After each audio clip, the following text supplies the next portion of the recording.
आता जर तुम्हाला गुलामगिरी हवी असेल तर खुशाल नाकारा हे संविधान. मित्रांनो, ह्या कवितेच्या शीर्षकामध्येच बरंच काही दडलेलं आहे. हे संविधान जर नसतं तर अजूनही आपण गुलामगिरीमध्ये जगलो असतो. मित्रांनो, संविधानामुळे आपल्याला स्वातंत्र्य, समता, बंधुत्व ही मूल्ये प्राप्त झाली आणि या मूल्यांमुळेच आपलं जीवन सुखकारक झालेलं आहे. मग आता तुम्हाला जर पुन्हा गुलामगिरी हवी असेल तर खुशाल नाकारा संविधान असं म्हणण्याची गरज का आहे?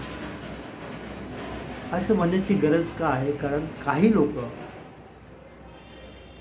हे संविधान योग्य नाही असं म्हणतात. मित्रांनो, संविधान हे खूप सुंदर आणि योग्य आहे, पण असं म्हणणारे लोक सत्तेवरती आली आणि त्यांनी जर संविधान नीटपणे राबवलं नाही तर त्यात संविधानाचा दोष काय? पण मला वाटतं की तरीही इथल्या प्रत्येक माणसानं संविधानाचं महत्त्व नीटपणे समजून घेणे गरजेचं आहे. आणि हे जर महत्त्व जर सांगायचं असेल तर संविधान नव्हतं तेव्हा काय होतं, भारतातील मानवी जीवन कसं होतं हे समजून घेण्याची गरज आहे. आणि म्हणूनच ही कविता त्या विचारातून आलेली आहे. आशा आहे की तुम्हाला ही कविता निश्चित आवडेल. आता तुम्हाला जर पुन्हा गुलामगिरी हवी असेल तर खुशाल नाकारा संविधान. एकदा एका सरड्याने विचारलं, संविधानाचं महत्त्व आता काय? एकदा एका सरड्याने विचारलं, संविधानाचं आता महत्त्व काय? मी म्हणालो, तुझी धावती कुंपणापर्यंत. जरा व्यापक विचार कर. त्याला मी बरंच काही सम्यक भाषेत सांगण्याचा प्रयत्न केला आणि त्याला म्हटलं की संविधानाचं महत्त्व मला विचारण्यापेक्षा त्याला विचार ज्यानं आयुष्य गावकुसा बाहेर काढले. त्याला मंदिरात शिरला म्हणून त्याला झोडपलंय. त्याला विहिरीवरती पाणी भरू दिलं नव्हतं आणि गळ्यात मडकं, पाठीला झाडू लावून फिरायला लावलं. अशा माणसाला विचार की संविधानाचं महत्त्व काय? मित्रा, तुला नाही कळणार. ते महत्त्व त्यालाच कळेल ज्याने ते पाहिलंय, ज्याने ते भोगलंय. आता संविधानाचं महत्त्व तुला विचारायचं झालं तर त्या बाईला विचार, जी बाई सती म्हणून जबरदस्तीने चितेवर ढकलली जात होती. मुलगी म्हणजे परक्याचं धन असं म्हणून तिला बापाच्या मालमत्तेतला वाटा नाकारला जात होता. बालवधू देवदसी म्हणून तिच्यावर सतत अन्याय अत्याचार होत राहिले. अशा त्या बाईला एकदा विचार की संविधानाचं महत्त्व काय? संविधानाचं महत्त्व तुला जर विचारायचंच असेल तर विचार जे उच्च पदावर पोहोचले आहेत. संविधानाचं महत्त्व जर तुला विचारायचं असेल की अशा लोकांना विचार की जे उच्च पदावर पोचले होते पण केवळ शूद्र म्हणून त्यांना इथल्या व्यवस्थेने सन्मान द्यायचं नाकारलं. कारण इथे माणसाचं श्रेष्ठत्व जे आहे ते कर्तृत्वाने नाही तर जातीनुसार किंवा जन्माने ठरवलं जात होतं. आणि अशा परिस्थितीमध्ये संविधानाने सांगितलं की जन्माने किंवा जातीने कोणीही श्रेष्ठ नाही. माणूस श्रेष्ठ आहे तो फक्त त्याच्या कर्माने.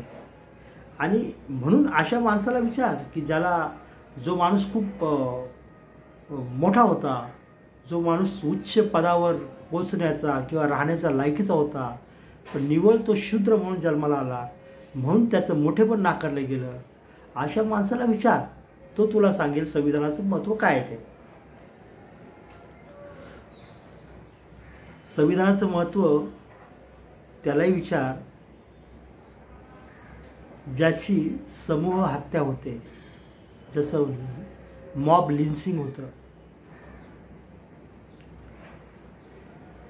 त्याला का मारलं जातं, का केलं जातं हे मॉब लिन्चिंग? फक्त एवढ्याचसाठी की तो एका विशिष्ट जातीचा आहे, विशिष्ट प्रांताचा आहे, तो आपला नाही, तो कोणीतरी परका आहे. अरे पण हे का विसरता तुम्ही की तो कुठलाही असला, कुठल्याही जातीचा असो, धर्माचा असो, प्रांताचा असो, अरे पण तो माणूस आहे, तो आपल्या भारताचा आहे.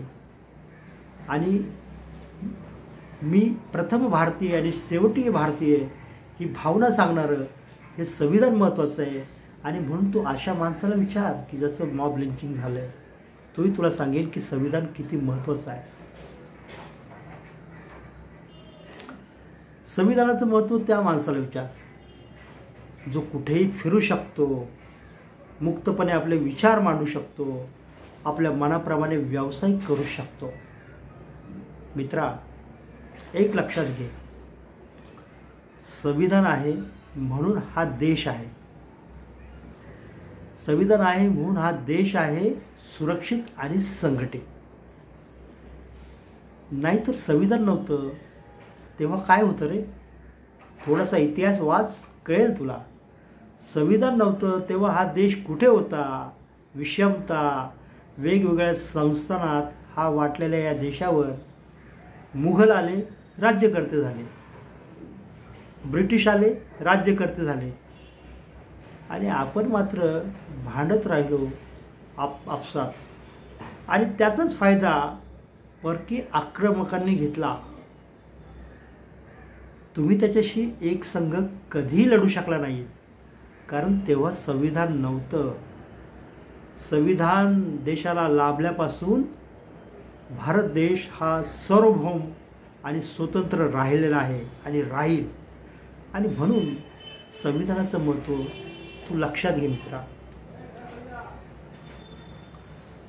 संविधान नव्हतं तेव्हा आपण एक संघ नव्हतो, आणि तुम्हाला मला आपल्या सगळ्यांना संघटित केलं ते संविधानानं. पण तरीही तुम्ही निर्लज्जपणे विचारता की संविधानाचं महत्त्व काय? तुम्ही विचारता संविधानाचं महत्त्व काय, आणि नाकारू पाहत आहात स्वातंत्र्य, समता, बंधुत्व हे मूल्य आणि त्यावर आधारलेलं संविधान.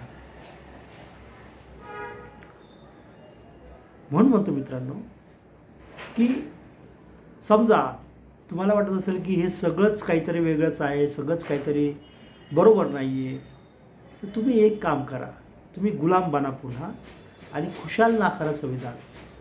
म्हणून म्हणतो की तुम्हाला जर पुन्हा गुलामगिरी हवी असेल तर खुशाल नाकारा संविधान, कारण तुमची मानसिकताच गुलामीची असेल तर त्याला कोण काय करणार.